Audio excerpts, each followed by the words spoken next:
Bueno, vamos a meternos de lleno en un tema apasionante. Las reglas y leyes que nos rodean, las que estructuran nuestra sociedad día a día. La verdad es que no cayeron del cielo, ¿verdad? Han sido moldeadas durante siglos por ideas, francamente, alucinantes, sobre lo que de verdad significa ser libre. Y eso es exactamente lo que vamos a desgranar en este análisis, cómo la propia arquitectura filosófica de la libertad acabó convirtiéndose en los cimientos de nuestro orden legal moderno. Vamos a verlo.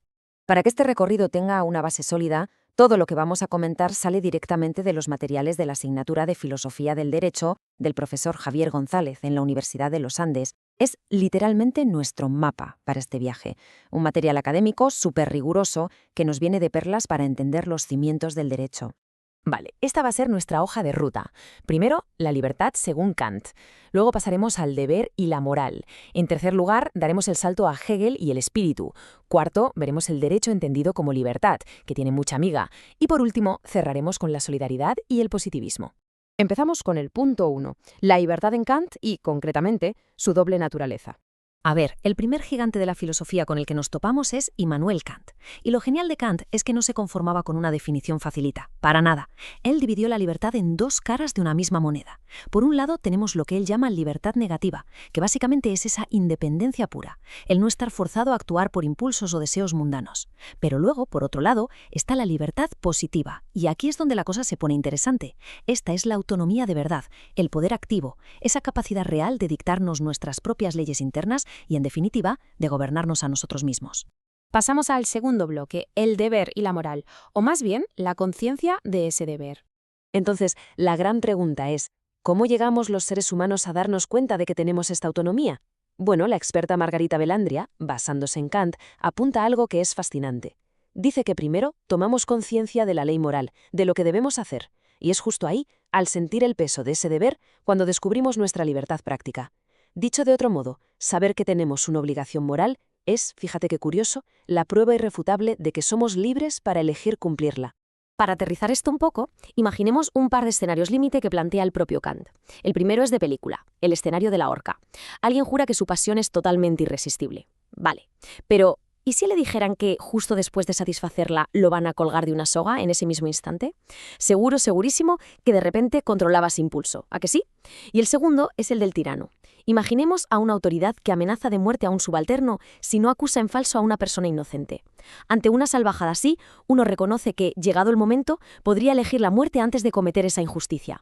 El simple hecho de saber que debemos actuar de forma justa demuestra que, efectivamente, podemos hacerlo. A raíz de todo esto, Kant levanta tres pilares que son fundamentales. 1. La libertad no es algo físico que se pueda tocar con las manos, es una idea pura de la razón. 2. Y ojo a esto porque es clave, es la condición absolutamente indispensable para que exista cualquier orden legal. Pensémoslo un segundo, ponerle una multa a alguien por saltarse un semáforo en rojo no tiene ningún sentido si no asumimos de entrada que esa persona era libre de frenar, ¿verdad? Y el tercer pilar es que asumir esta libertad es literalmente el único camino práctico para aplicar la razón a lo que hacemos cada día. Vamos con el bloque 3, Hegel, la libertad del espíritu y la dialéctica de la realidad. Dejamos a Kant y su introspección moral. Nos plantamos en la época de la Revolución Francesa y entra en escena GVF Hegel.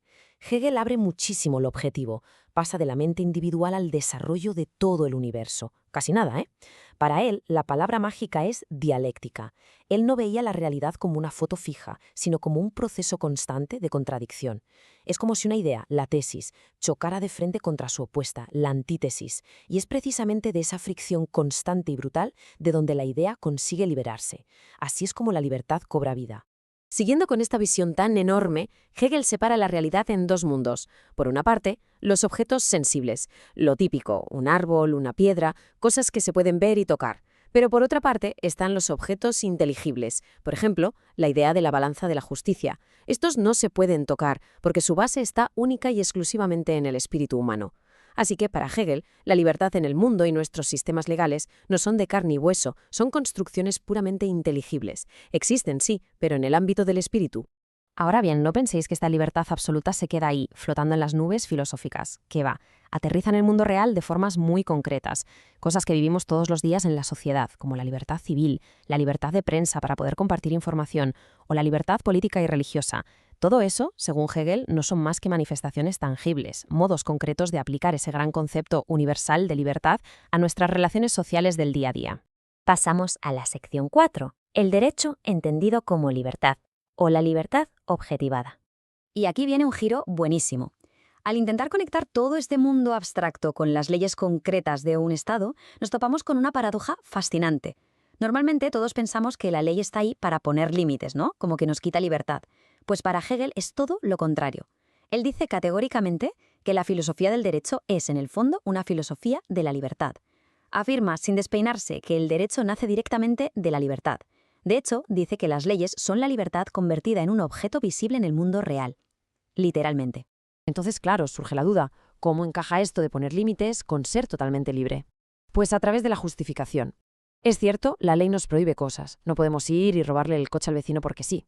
Pero el único fin de esas prohibiciones, de esas restricciones, es proteger y hacer más grande la libertad de toda la sociedad en su conjunto.